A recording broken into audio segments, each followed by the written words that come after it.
Hello, welcome back. I know it's been an awful long time since we played some of this. Yeah, so I mean, a lot's happened. I got a new computer. My old one was dying.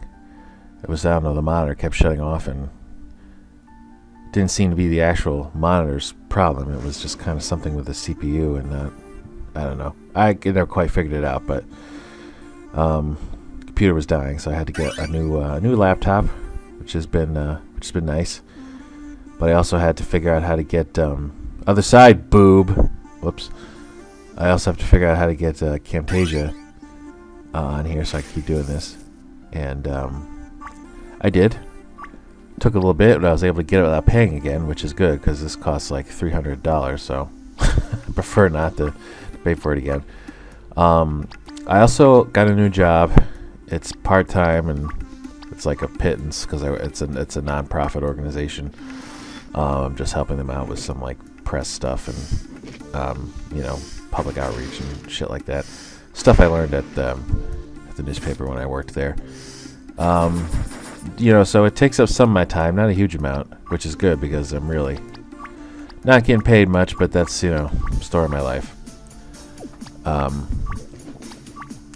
So yeah, that's what's going on. But I do, still intend to finish this because it's fun to go back and play, and just to talk about this. And we're still in the Ice Temple, and it's a pretty long dungeon. It's pretty meaty. I don't think we're probably not going to finish it this time either, although we should be pretty close. And plus, you can get some really good items if you farm some parts from these enemies. So, I like to do that. It's not like the clean slate let's play where I had everybody pumped up. And come to think of it, oh yeah, look at this. I'm still using the frozen Chris, which is not going to be very useful in this dungeon because everybody's made of ice. And then we have another flamethrower for Finster.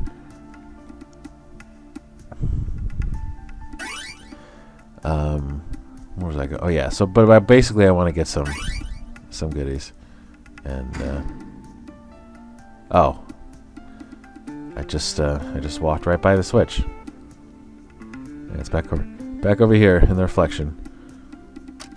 Pretty clever little puzzle, easy to make, but satisfying to solve.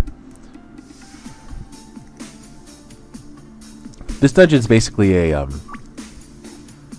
kind of a grab bag of different puzzles.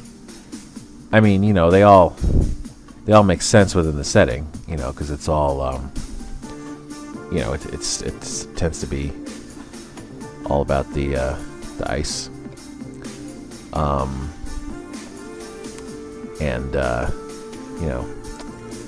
Ice and reflections, and later some heat related puzzles, and that's all well and good, but it's there's still a wide variety of different things to do here, and I think that's why people like it so much, is the variety. Oops, oh dear.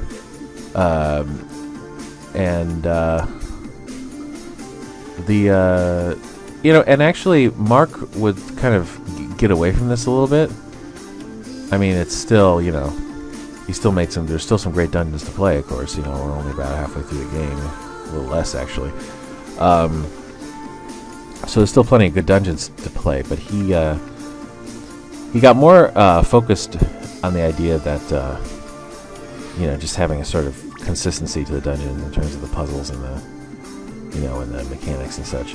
And you can see the beginning of that in the Solic Lab dungeon, where it's mostly, most of the puzzles revolve around, getting a golem through rooms, and that's a great one too. That's probably my favorite. And then later on, he got even more streamlined with the dungeons. So I think that sort of had like mixed reactions from people, and I think, oops, almost had it. And I think it's sort of telling that the dungeons around this point in the game are the ones that are, typically the most popular. I think, he was concerned about the sort of consistency of everything, and I think a little more than the fans were. But either way, he still makes a good dungeon, that's for sure. So I'm gonna get the treasure and stuff outside the main room before I do the rest of this mirror puzzle.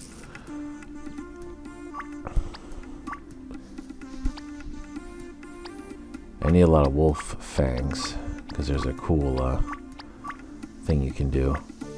You can make if you have a lot.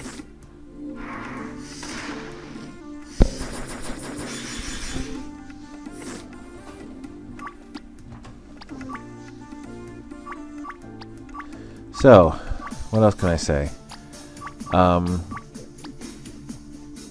So the mirror puzzle is probably one of my favorite part of this dungeon. Push comes to shove, although there's a lot of fun things to do here.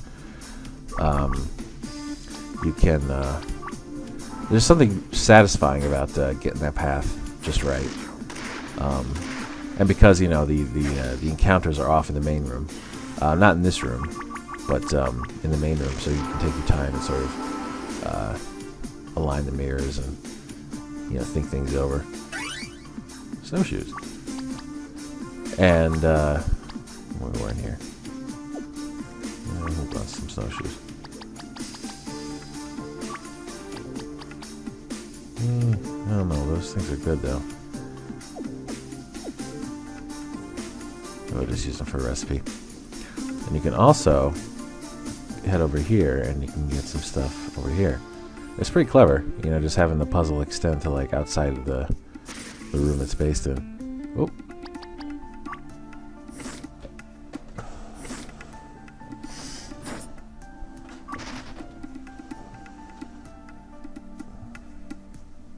Alright, so let's do that again. Shouldn't have to change the mirrors at all. In here anyway.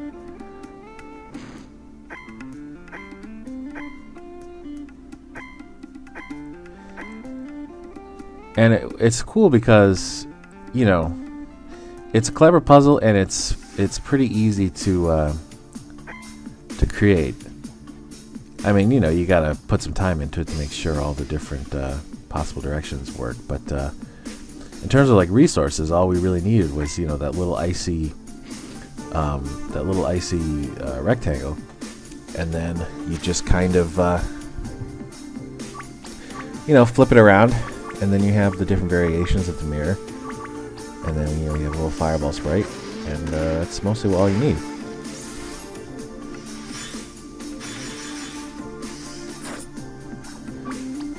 So, I haven't, believe it or not, this arc is 10 years old this year. It came out in I think, like February or March 2007. After a kind of a, well, I guess it wasn't that long of a delay. Arc 1, the very first Arc 1, the sort of rough around the edges one, came out in 2005, and then we kind of revised it pretty heavily and re-released it in 2006. And of course it was updated since then a number of times, mostly just for rebalancing the difficulty and changing one or two line of dialogue that wasn't consistent with the later stuff. Nothing major though. And then Arc 2 came pretty quickly. That was also 2006. I think it was only like 4 or 5 months. And but there was reasons for that, just because it was in Port Ariana primarily, so it was a lot of the same locations, except for the dungeons. And then this one, yeah, so this one would have been probably like 8 or 9 months after that, which really is still pretty good, but at the time, I remember feeling impatient just because, Arc 2 had gotten such a great response and people were so eager for more that I really didn't want to keep them waiting. But we just, we hadn't realized, I guess, what we were getting into, as the scale of this game got so much bigger. I think I've said this already, but we really overwhelmed poor Anchor with the art, and and most of it did get done. I mean, you're seeing all these cool ice guys, and then we had we had to have the Baron battler, we had to have a Laurel battler, and there's still a few RTP ones left over, but I think we did okay in the end. Pretty decent percentage of original battlers. So it's one of those things that it's easy to get really perfectionist about it and just say no, everything's got to be totally original or else will be rejected by the masses. Which depending on which RPG maker threads you read, that it's easy to get that impression. But when you're doing a free freeware game like this, that's mostly a hobby. You gotta cut some corners if you want to finish. I mean, if you don't have a budget, I mean, we with Labyrinth and Dreams, I mean, we paid people for all the art, and it still took a long time. And that's not a complaint against anybody. I mean, it was demanding stuff. So, you sort of have to allow that. But at the time, I really just wanted, I'd written all this stuff for Arc 3, and I really wanted to see what people thought. So I was really in a hurry to have it out. And, but it did come out eventually, and people enjoyed it. And it's a little, I think, in comparison to Arc 4, once that came out, I think this one is a little less streamlined. I mean, it has, we got the monastery section, which is, of course, quite long. And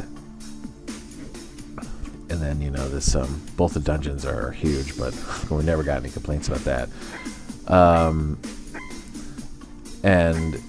But overall, I mean, this one takes an awfully long time to play between the dungeons and between the all the cutscenes and stuff. Whereas I think people thought of Arc 4 as much more streamlined, although it's fairly long too. But I think it doesn't necessarily feel as long. I mean, I think the pacing is probably more consistent in it.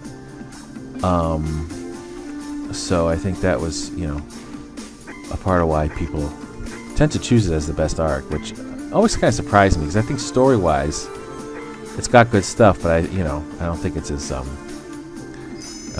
affecting in the same way as some of these are, particularly 5. But we'll talk plenty about 5 when we start it. There's a lot to say about that one. Oh, that's right. We got to get the flame down here to like this thing. See, the puzzle continues. And it's fucking cool. Like, you just you think you're done with this flame thing, and then you're like, oh no, I got to get it downstairs.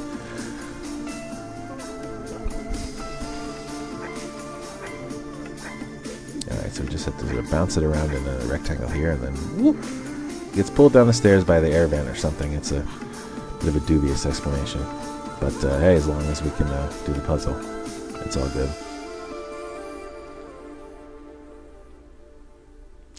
But back to what I was saying. I saw something on I don't know, maybe it was just Twitter, but it was just it said something like, if you want to find out how long your game is going to take, take your projected development time and multiply it by 7.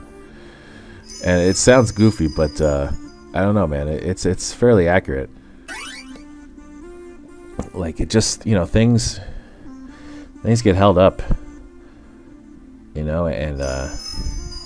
you're waiting on people, and you're testing and testing and testing some more.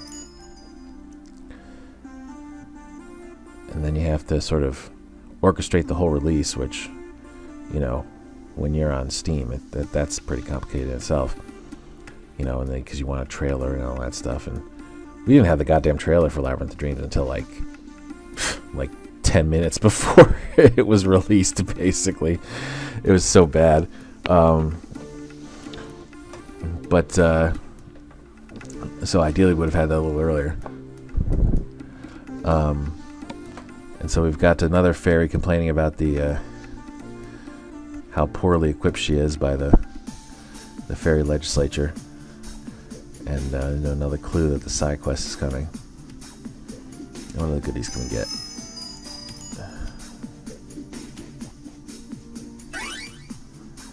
Ice pick.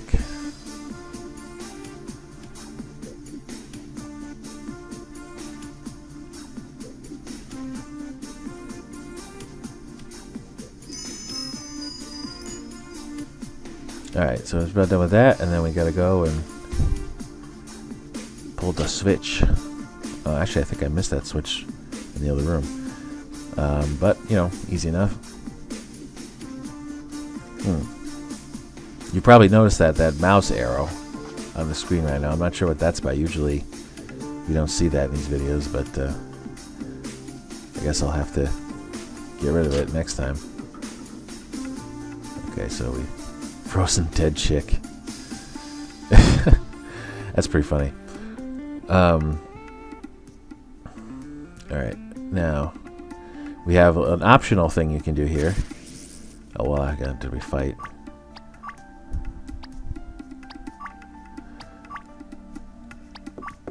We got the Yeti coming up, which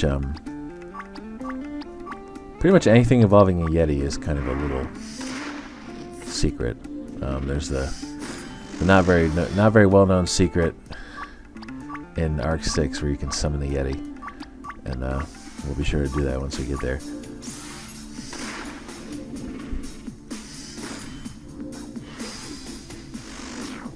Oh, there goes that guy. You gotta love Burn.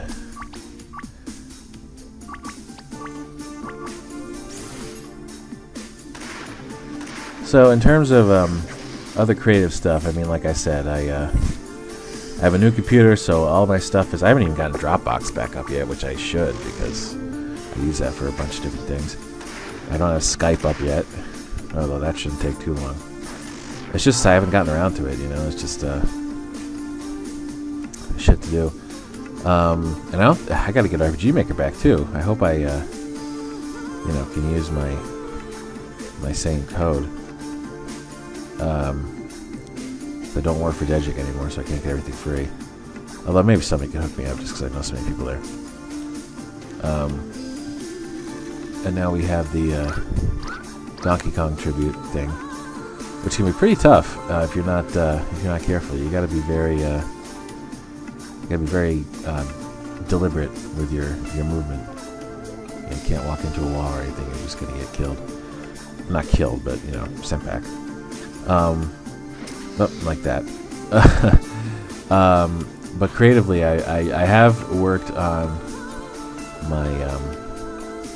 my book a little bit. I know I keep saying that, and I've been saying it's almost done for like a year, but it really is. It's just sometimes you just have to sit down and write, and then it's just not happening. You're distracted. You're not just in the right headspace, I guess. Or sometimes, I've had to, a couple times, and I don't usually have to do this, but with this book, I've had to sort of skip ahead and write scenes that, out of order just because they're, like, occupying my head, and I just have to get them written down, or else, it's hard to think about the chronological part that I'm at. So I've written a lot of stuff from the ending, even though I have to, do a little bit more of the things in between. And then, I gotta figure out, like, I think I probably should make an effort to, like, get it, like, published for real. I mean, the self-publishing was nice in the sense that, like, I was just able to get it out there without having to sort of be at the mercy of publishing companies. But, you also don't make any money, like, unless you have a fucking phenomenon like 50 Shades of Grey. And believe it or not, that is a self-published book.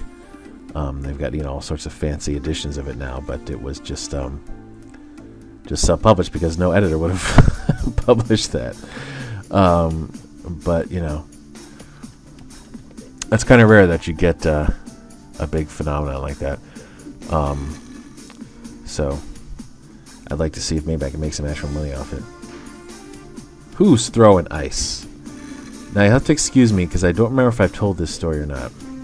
I might have told it during the Clean Slate Let's Play. But who's throwing ice is actually a sort of long-running joke in my circle. And it was all about years ago. We went to see the movie Hannibal, which was the sequel to The Silence of the Lambs, and it was me and Mark, and was Mark? Shit, I can't remember if he was there. This is so long ago. I can only remember what happened. I can't remember if he was there, if I just told him the story. But either way, he knows the story. So we were watching the movie, and it was like getting like kind of close to the end, and some dude just stands up and says, "Who's throwing ice? Who the fuck is throwing ice?" And he's looking around. I guess somebody had taken the ice out of their soda and was just like throwing it around the theater. But of course nobody's gonna volunteer to fess up for that kind of thing. So he takes some ice out of his glass and I guess throws it in like the general direction of where it came from. And then I guess he wound up hitting like some 7-year-old kid. Now, why was a 7-year-old kid watching Hannibal?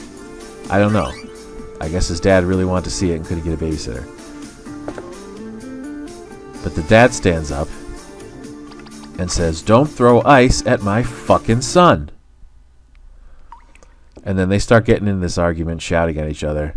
And then a few other people in the theater start getting mad and going like, "Hey, shut the fuck up, guys. Shut the fuck up." And it just becomes like, and then, the first guy's like, "You shut the fuck up." And it's like that scene from Nothing to Lose. If you've seen that movie where they're all shouting, "Shut the fuck up" at each other. It's basically what was going on. And finally, the guy goes down, walks down to the front of the theater and talks to the 15-year-old manager and says, "I want the police called. He assaulted my son with ice." And the whole theater, like in unison, is just like, "Oh, come on!" Because it was one of those sensitive snowflake moments, I guess. So pretty much it was kind of impossible to pay attention to the movie after that, which is fine because it wasn't particularly good. But good times. And yes, I apologize if I've told that story before because I have this nagging feeling that I did on Clean Slate. But that was like 16 hours of talking, so I probably repeat myself a lot. And now we have this shooting thing. Now this was sort of a it was originally, this was like the puzzles in the Eagle Path with the shooting. It was all done with a mouse, which was easier, on the player generally. But Mark hated it. He just thought it was like so inconsistent with the rest of the game, which it usually. I mean, he's right. You don't really aim for the mouse. So he replaced it with the system of moving the aim cursor and using using Z to shoot and then timing your shots just right. But it's much harder this way. It's very challenging. Especially with these big ones, because they take 3 shots, so you got to coordinate everything just right.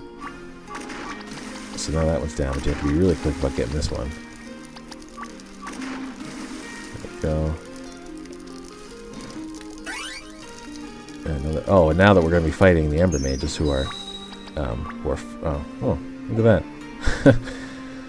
Oh, that's a little embarrassing. Saw the man behind the curtain there a little bit. Alright, so... Oh shit, I shouldn't have jumped on that. It's just gonna melt before I can get that thing down.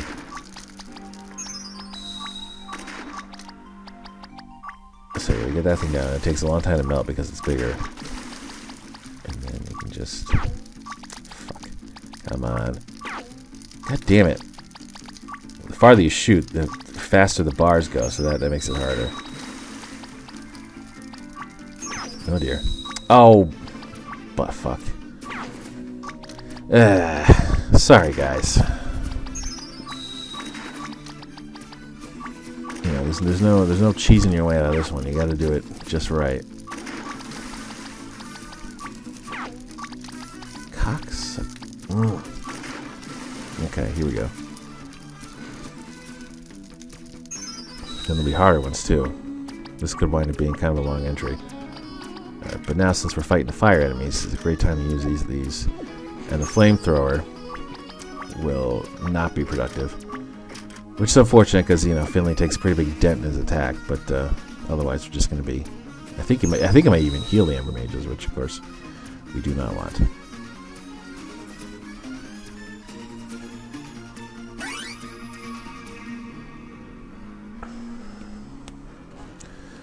Oh, thank you, Miss Fairy. But I think we're just about good with items for the moment. You betcha. Yeah, and so I like these Ember Mage sprites that we found, but we never really got battlers for them.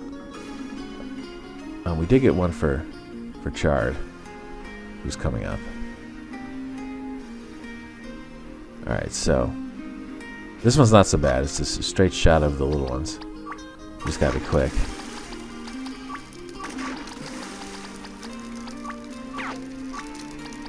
And, you know, accurate.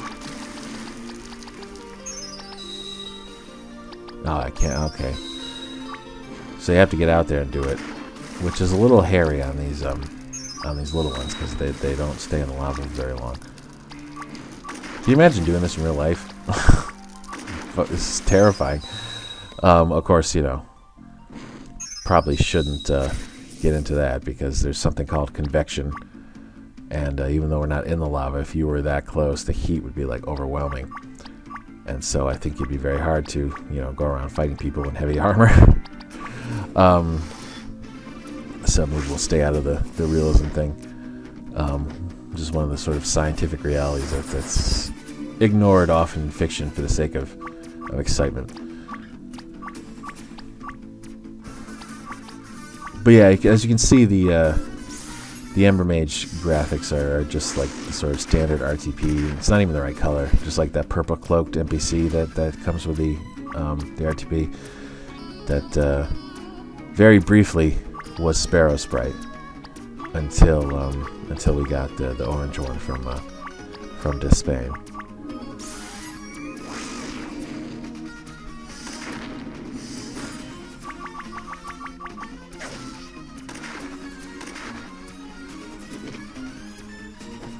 Oh, these guys are tough. Oh, there we go. That took care of him. Alright. Inside joke. You had to be there. Pull the switch, which he's laying on. And then just get back.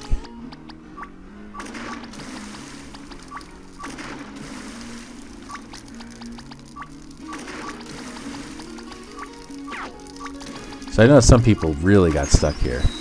Just like a lot of the sort of kind of quick reflexes puzzles, they can really be debilitating. Oh, this is going to be a bitch. Actually, you know what? If you plan this out just right... Okay, so we take 2 shots at that one. Because I can reach this one, I can loosen it up with 2 shots rather than 3. So that when I'm ready to jump on it, it's only going to take 1 additional shot. See what I'm saying? So now I'm already out here, but since I've already put 2 bullets in this thing, all I have to do is get 1 more shot off, and then we're good. So that's not so bad.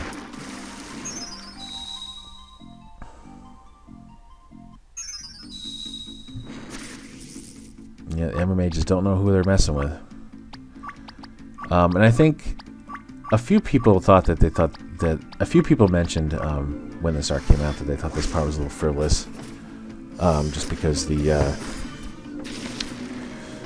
hand, you know, had played such a heavy role in the first half with the monastery stuff that this suddenly felt like a detour.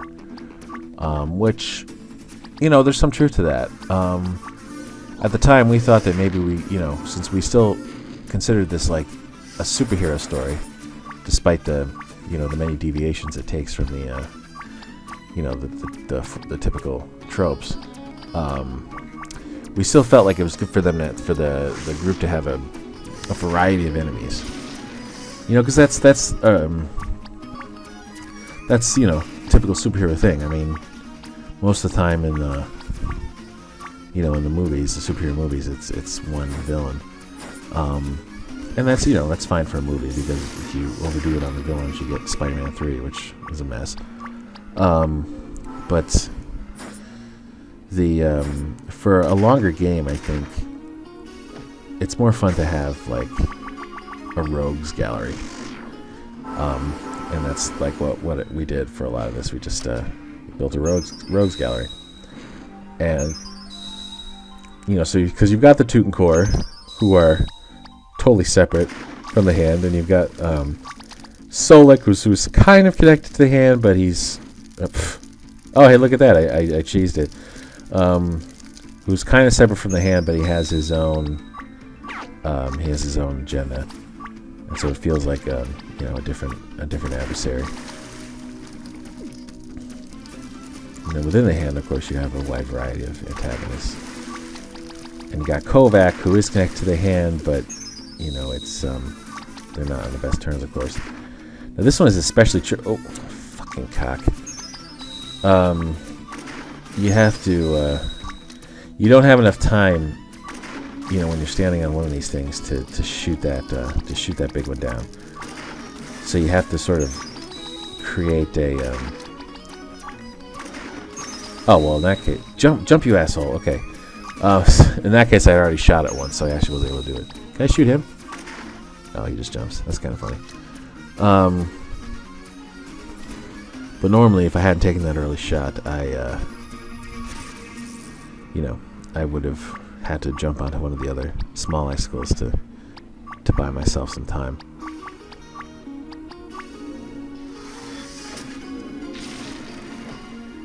Okay.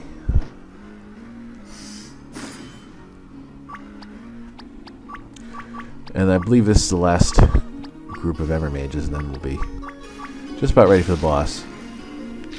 But this transition from the ice-based puzzles to the fiery puzzles is kind of reminiscent of the Mausoleum Church combo in Arc 1, where you've already gone through what could be considered a complete dungeon, only to find that there's more to do.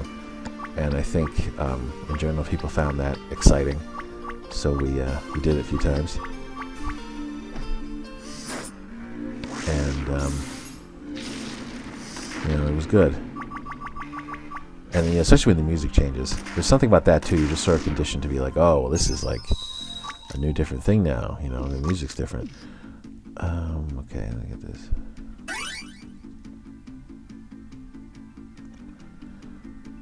Alright, and then if I do what I did last time. Wait, I think I'll get. Will I get warp back? I mean, it's better not to risk it. Just about. Yeah. Oh shit, mother. Hey, guess what? I forgot to pull a switch. I gotta go back. Great. That's ridiculous. My brain went straight for that treasure. Ay, ay, ay. Alright, let's pull the switch. Can't believe it. I'm such a goober. At least I warped back. Alright, yeah, okay, good. Right at the end here. So now I can craft some stuff and we'll be ready to go. Okay, so there's a bug helmet. Oh, the canine collar. Yeah, they're nice. I love this thing. And then, what else do we get? The bug helm. I remember that being pretty good. Yeah, magic moment. Oh, you gotta have the Viking helmet, dude. That's like fucking essential. And then some pointed shoes, because why not? Two Viking helmets. I can make a... Wow, I picked up a lot of ingredients going through here, I suppose. Alright, so obviously Stoic needs to have the Viking helmet because it's just the law. I mean, come on, look at him. He's got to have a Viking helmet. If only his battler changed. We have Wolf's Fang, which makes his evasion even higher. And that's how I build my Shroud whenever I play this, is that, you know, you want to have, like, awesome evasion because it pairs so well with the counterattack.